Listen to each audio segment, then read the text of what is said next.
Welcome to bringing Jesus back into focus and heaven and the spiritual way to heaven of love and non-violence and this divine source of consciousness called God, the divine loving spiritual creator. Some New Age children call it a higher energy. Either way, it's a consciousness of love and pure love, and that's why it's so powerful, but it's only love. So the teachings of Jesus awaken us to a spiritual dynamic within our own life while we're in the earth body, and it can help bring peace on earth, and it can help change you and me so that we don't hurt anyone ever again, and we can stop all the wars, etc. in the world by children themselves becoming transformed into spiritual children of love. So I was born into the Jewish Christian faith 68 years ago. As soon as I reached the age of reason, 16, 17 years of age, I left because they were trying to teach me that the Jewish God Yahweh is the same divine source of pure love and non-violence that Jesus was at one with. He had what's called the clear light mind experience of enlightenment, the same as Buddha, and they both were pacifists. And in the book I've written, which has just been about to be published, I explain how it's all gone wrong. But so the book's finished, and this is... where are we now? This is, there's the two books. I've already written the Gospels. I had to retranslate them to make them clearer, more understandable. That's available around the world. That's been published a year ago. And then the Teachings of Jesus Unplugged has been uploaded to the publisher just yesterday, I think it was, and I finished it on Jesus' birthday.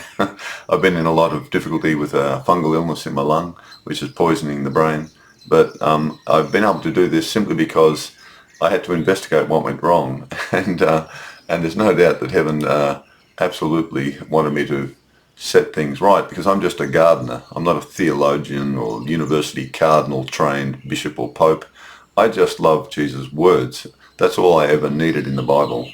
I didn't need anything else in the entire Bible. I certainly didn't need the Jewish religion or the book of Revelations.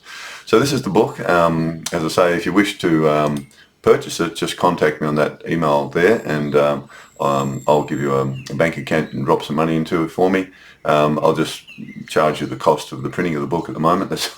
I'm on a pension, so it'll be good to get some money back. But if you're interested in reading it, by all means, I'll just post it to you wherever you are in the world. And meanwhile, I'll share it online, which I'll be doing now. So this is what the book cover looks like. Generally, it will look like on the internet once it's published in the new year. In the first week of the new year, it should be available. And this is the back cover, generally explaining what the book's about, or his teachings anyway. The spiritual teachings of Jesus are a universal calling to all human children on earth to awaken into our spiritual body and true identity of love and non-violence before our dualistic body and mind of the flesh dies and returns to the earth. Only our spiritual body and soul live on.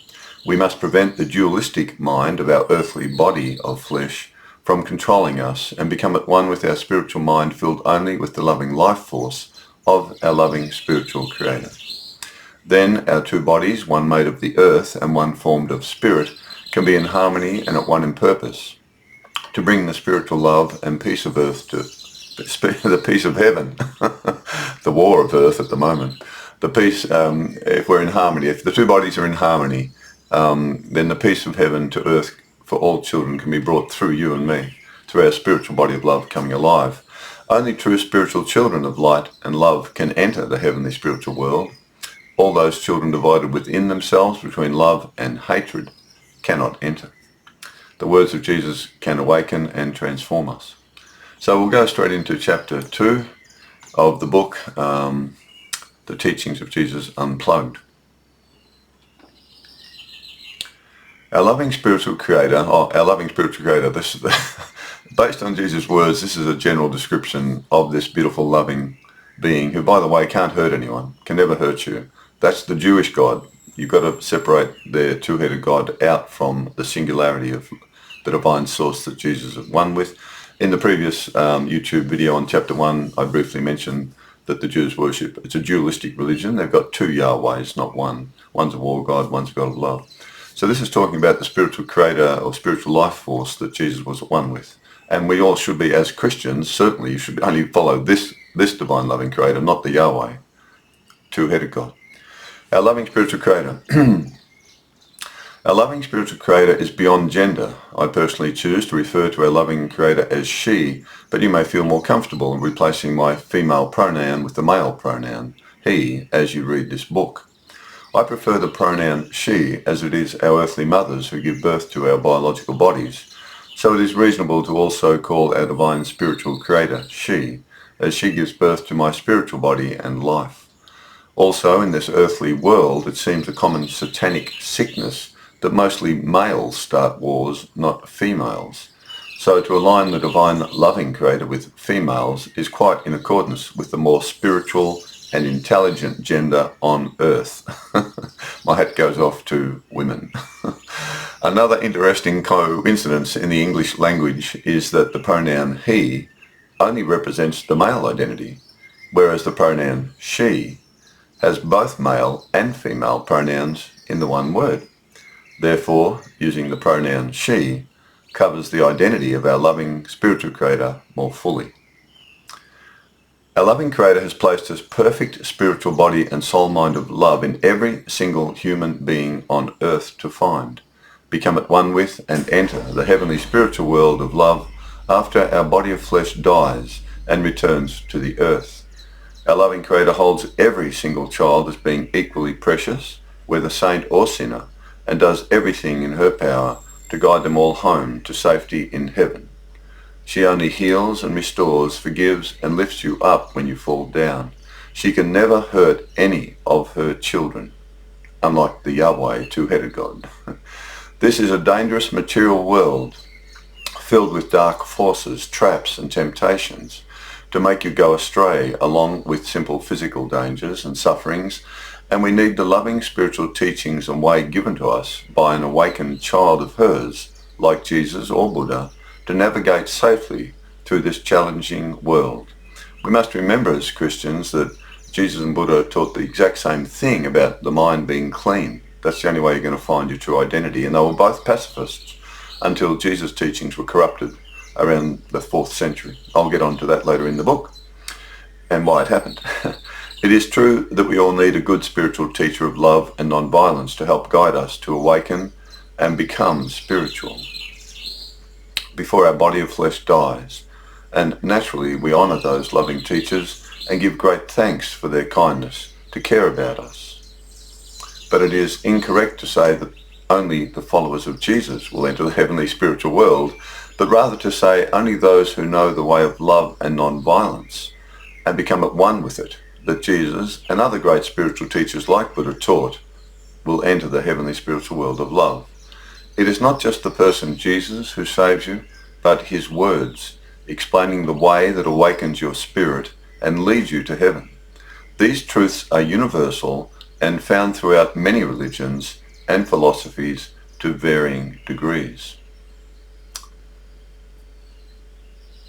So it's important that we don't over-worship the identity, the person Jesus. He wouldn't want you bowing down in front of him all day long. He'd want you to get up and be like him and bring the same love he brought into this earth world that he did by connecting to heaven as he did, and he gives you the words that instruct you how to do that. His words are so important. There's a whole chapter on that. And he said 17 times in the Gospels, it's my words that save you. So I think he stressed, listen to my words and understand them and you'll be okay, not my blood.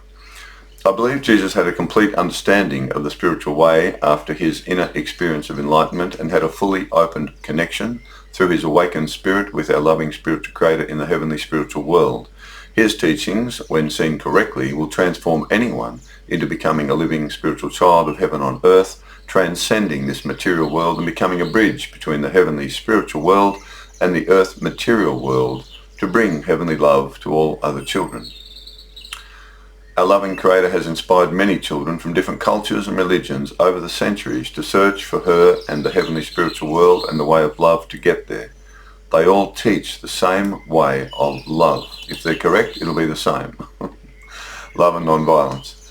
If they teach something else, you can be sure it's perverted. Don't go there. It's dualistic. She is only love. Matthew 5:43-48 and in Luke 6:35. Our loving spiritual creator's identity and very existence is only formed from a loving heavenly spiritual life force and mind of pure love. She can harm no one. She loves and cares for every living thing. And she has created a spiritual world of love for us to come to if we just choose to be her spiritual children of love on earth now. It is a free will decision we must all make ourselves. Jesus clearly states that the source of our spiritual life comes forth from a divine spiritual being of perfect love. Jesus describes our loving spiritual creator and her perfect loving mind and nature when he taught, "You have been wrongly taught of old, you shall love your neighbour and hate your enemy." He's talking about the two different Yahweh gods, the war god and the God of love. "But I say to you, love your enemies, bless those who curse you, do good to those who hate you, pray for those who despitefully use you and persecute you, so that you may be spiritual children of our loving Creator in the heavenly spiritual world, for she causes her sun to rise on the evil and the good, and sends rain on the just and the unjust. She is kind and merciful to the ungrateful and the evil, and forgiving to all who come to her in truth and spirit.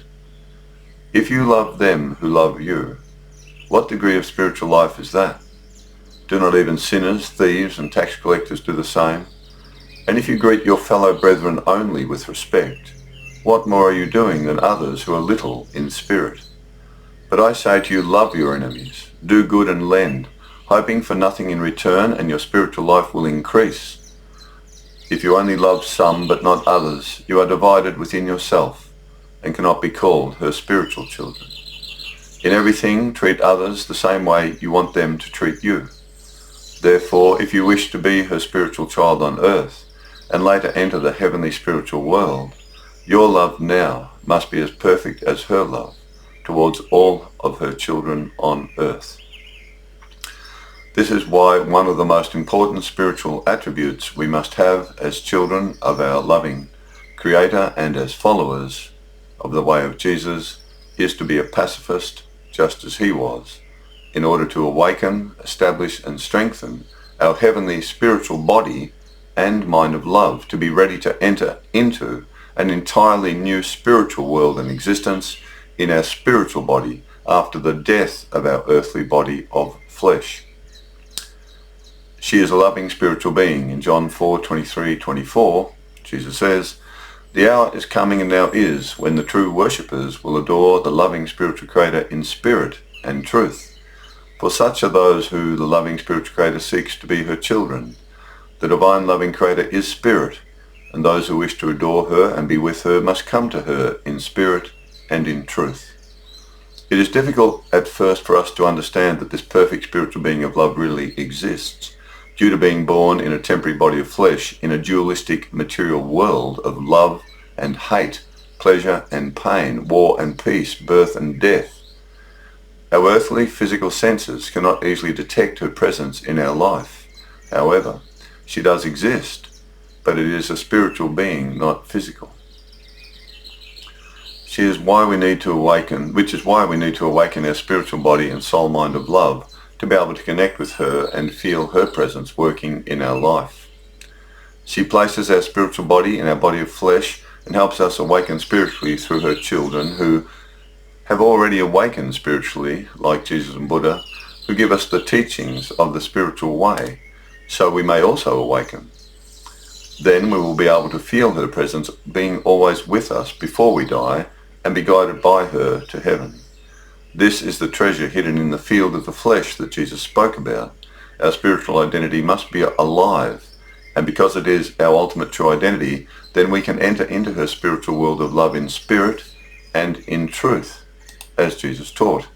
Jesus was a fully awakened spiritual child of the loving spiritual creator filled with her love on earth, which he then manifested through his physical actions and words to help us all be raised from the life and death of the flesh into the eternal life of the spirit. If we follow his way, we will also become awakened spiritual children of our loving spiritual creator as he did. For as he said, we must come into the presence of the divine spiritual creator in our body of living spirit, not body of dead flesh. She is wholly good, Mark 10:18. Jesus said, Only the divine loving spiritual creator is wholly good. Clearly Jesus is telling us that her entire being and nature is truly perfect in love and goodness, and like gold cannot be tarnished by anything evil, such as killing or throwing children into hell and suffering. That would be a characteristic of the two-headed God of the Jews, with the Godhead of war and the Godhead of limited love on one body called Yahweh, not the divine loving creator of Jesus. She is perfectly good and only love, and we can be her spiritual children of love on earth if we choose to believe in her and her spiritual way. Jesus teaches that our loving spiritual creator can only give us life because her very nature is eternal spiritual life itself. And all the things we need to have that spiritual life are given freely to us by her if we just choose to accept them. Jesus reveals her nature and character through his own life on earth and says if we understand and know him, we will understand and come to know her and then know our true selves as her children. His spiritual life of love, compassion, forgiveness, non-violence, equanimity, honesty, generosity, and caring for those who have fallen down, seen throughout his life on earth, is the very essence of our loving spiritual creator in the heavenly spiritual world of love. That's why we have to have those qualities to really be her children. She never harms her children, Matthew 18:12. Jesus teaches that our divine spiritual creator never destroys any of her lost children, but only loves them to heaven by lifting them out of the darkness of their own making. Jesus taught, if a man has 100 sheep and one of them has gone astray, does he not leave the 99 who are safe on the mountain and go and search for the one that has strayed into danger? And when he finds it, truly I say to you, he rejoices over this lost one being found than over the 99 who never went astray. Likewise, it is the will of our loving spiritual creator that not even one of the least of these that has gone astray should ever perish or be destroyed. She can't hurt you, even if you're sinning, don't worry, but you're going to suffer. The reaping what you sow chapter is later on in the book. Be careful. Neither Jesus nor our loving spiritual creator can ever harm any of us because their whole being is only empowered by their loving spiritual life force, which is eternal. There is no suffering in heaven at all. They will do all they can to help bring us out of any dark dangers we may have fallen into and been captured by, or inspire us to overcome disbelief and complacency, to help awaken our spirits by shining their light of truth and love upon us, to guide us into becoming spiritual and be ready to have a new life in the heavenly eternal spiritual world after the death of our body of flesh. They will reach into the darkest places to bring us out because no darkness can overcome their light or their love. However, Jesus also teaches we must all cross over the river of the spiritual law of reaping what we sow, or river of karma, to reach heaven's shores.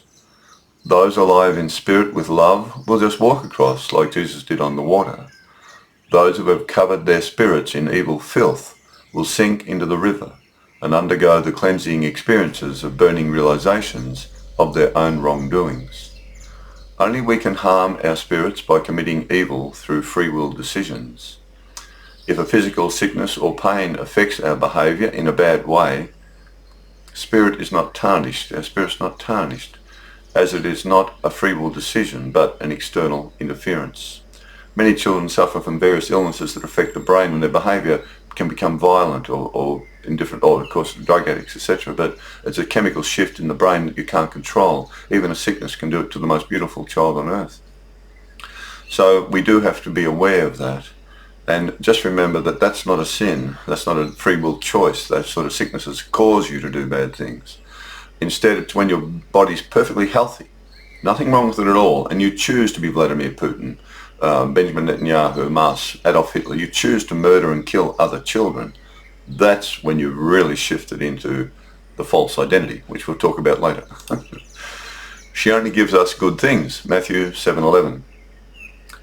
Jesus explains our divine loving creator who is perfect love can only give us loving good things.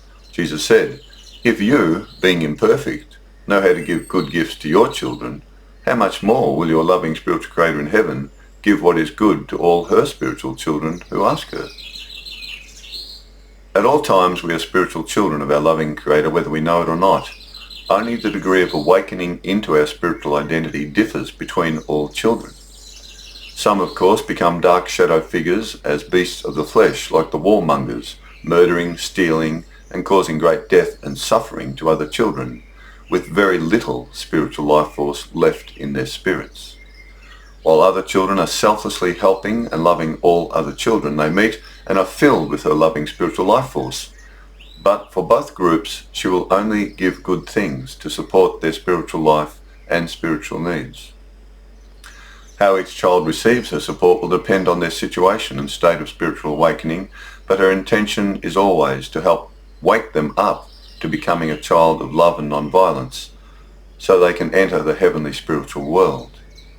You have to remember, all the warmongers and murderers and soldiers in the world who are killing other children, none of her spiritual life force is involved in that. Jesus is not involved in that. She's not involved in that. They're just moving with a physical flesh life force which dies, rots and stinks. They're shadow figures. She can't be involved in that. Neither is Jesus. Her spirit gives us true life. John 6:63. Jesus said we are given true life by our loving. Jesus said we are given true life by our loving spiritual Creator through her spiritual life force to become her spiritual children. Jesus says it is the Spirit who gives life, the flesh profits nothing, and man does not live by bread alone, but by every word that comes forth from our loving spiritual Creator. All bodies of flesh die, disintegrate and perish, leaving no trace of their existence. No matter how much food we have, all our bodies of flesh will still die one day and return to the earth. We must shift our primary identity from a physical being to a spiritual being while we have time to do so. As Jesus taught, we must all be born again into our spirit to have our ultimate true life and become spiritual children in the heavenly spiritual world she has created for all her spiritual children to come to after our body of flesh dies. And it is her words given to us through Jesus and other great spiritual teachers that make us aware of who we really are beneath the covering of flesh and bones. She is spirit and gives us true life if we wish to accept it now. So it's about awakening to the butterfly within the caterpillar. She only helps us reach heaven, Luke 12:32. Jesus states this is the only intention of our loving spiritual Creator. Jesus allays the fears of children by telling them, "Do not be afraid, little flock, about your life on earth, for it is your loving spiritual Creator's good pleasure to give you all spiritual life in the heavenly spiritual world." Jesus is always explaining that our loving Creator can only love us and never hurt us, while trying to awaken us to become at one with our true spiritual identity, to be ready when our body of flesh dies to enter her heavenly spiritual world of love beyond all suffering. She is omniscient, Luke 8:17. She is omniscient, and the reason she knows all about us is because we all have a spiritual body that is enlivened by her loving spiritual life force, connected to her within our body of flesh. Nothing we do, say or think can be hidden from her. Jesus talks about her omniscience mind when he said, "For there is nothing concealed that will not be revealed, or hidden from view that will not be known, or anything secret that will not come to light." And in Luke 16:15, Jesus said, "You are those who justify yourselves in the sight of men, but the loving spiritual Creator knows the truth of your hearts." She knows everything about you, so don't worry too much about that. Unless you're doing a lot of bad, dirty things, then stop doing those. Say sorry. Wash yourself clean with the words of Jesus or Buddha or someone. Often in life we may feel abandoned, misunderstood and alone. But she knows the real you, and she can always see you. So you are never really alone spiritually. And that is a very good thing, because you can talk to her about anything that is happening in your life, be it good or bad, because she is always watching over you. Jesus said when we talk with our loving Creator about the needs for our life, she already knows all about them before we even ask her for help. Jesus tells us to pray in a personal way to our loving Creator in Matthew 6:8. When you pray, go into the room of your inner spiritual soul to talk with our loving Creator, and our loving Creator, hearing all you say, will respond by sending her loving, heavenly love into your life, often in an unexpected way to help you. While others may not understand you, she always does. Even if we commit some dark actions, we only have to come to her in spirit and truth and apologize for dirtying our beautiful spiritual life she gave us, and she will wash our spirits clean with her love and is always full of joy to receive us back into her loving spiritual life force and see us get back on the spiritual path that leads to heaven's shore. Knowing that heaven can see you all day and night is a comforting and good thing, providing, of course, you are good. Then you might be a little bit troubled, but that's good. That means you've still got a conscience. You see, Vladimir has no conscience, Hitler had no conscience, Netanyahu, Hamas, they have no conscience left anymore. It's gone. They've destroyed it. They can kill and murder. No conscience. So it's okay to feel ashamed of something bad you've done. That helps stop you doing any more bad things. She sees our good works. Matthew 6:2-4. Jesus tells us to perform our spiritual good works naturally and simply without wanting acknowledgement from others. For our loving spiritual creator can always see us doing them, and she loves us all the more for doing so. Jesus teaches, when you give to the poor, do not sound a trumpet before you, but when you give to the poor, do not let your left hand know what your right hand is doing, so your giving is in secret, and your loving creator, seeing you do this without wanting any praise, will fill you with her spiritual love. Of course, if we were to steal from someone, she would also see that, and you would spill out and lose some of her loving spiritual life force from your spirit. It's a bit like having our spiritual body and physical bodies are like water in a vase. That's what I often say. And if you commit a sin or a wrongdoing or murder or something, it's like punching a hole in the vase, and some of your spiritual life force flows out. She is with us in life and in death. Luke 12:6-7. Jesus said, 2 sparrows are sold for a copper coin, but not one of them falls to the ground and dies without our loving spiritual creator being with them. And our loving creator even knows the number of hairs on your head. Therefore, do not fear to die to your flesh. You are of more value than many sparrows, and our loving creator will be with you even at that time. She is always with us throughout our whole life on earth, even unto the end. But the question is, are we with her? We must be aware that heaven and our loving creator can see us all the time, even though we cannot see them, for they are fully in spirit, while we still perceive things through our senses and eyes of flesh. But if we become spiritual, we can perceive and feel their presence being with us and working in our life. We connect with them through our spirit and soul by simply talking to them about our daily life as we would to an old close friend. They always listen to us and never turn away from us, and we can imagine them sitting beside us in their beautiful spiritual bodies with thoughts of love and support for us, joining in with our own spiritual journey. They may even give us ideas that arise unexpectedly in our spiritual mind and thoughts to guide us in the way we must proceed. I personally see Jesus as my great loyal friend and spiritual teacher, just sitting sometimes beside me on a park bench while I chat with him. At other times I talk directly to our loving spiritual creator who created my spiritual life for me, or sometimes to loved ones who have gone to the heavenly spiritual world before me. I stay connected to heaven in this simple way and spiritual practice of acknowledging the reality of the spiritual heavenly world, our loving spiritual creator, and all the children who are already there. God is love, love is life. Heaven can see us. We can look towards them with our spirit. If we still our busy earthly minds, we may hear them gently guiding and encouraging us onward towards our spiritual destination, the heavenly spiritual world of love. Well, that's chapter 2 of the book, The Teachings of Jesus Unplugged. I hope you enjoyed that chapter. I'll be putting all these on the tail ends of each teaching chapter from the book as I put them on YouTube. I'll put the links there, but you can always look up Teachings of Jesus Unplugged, chapter whatever, and I hope you'll share them, because I only know Jesus in truth as love and non-violence, so therefore the source of our spiritual life is love and non-violence. We have a spiritual body and a physical body as Jesus taught. One dies, one lives on and reaps what it sows, as Jesus and Buddha both taught.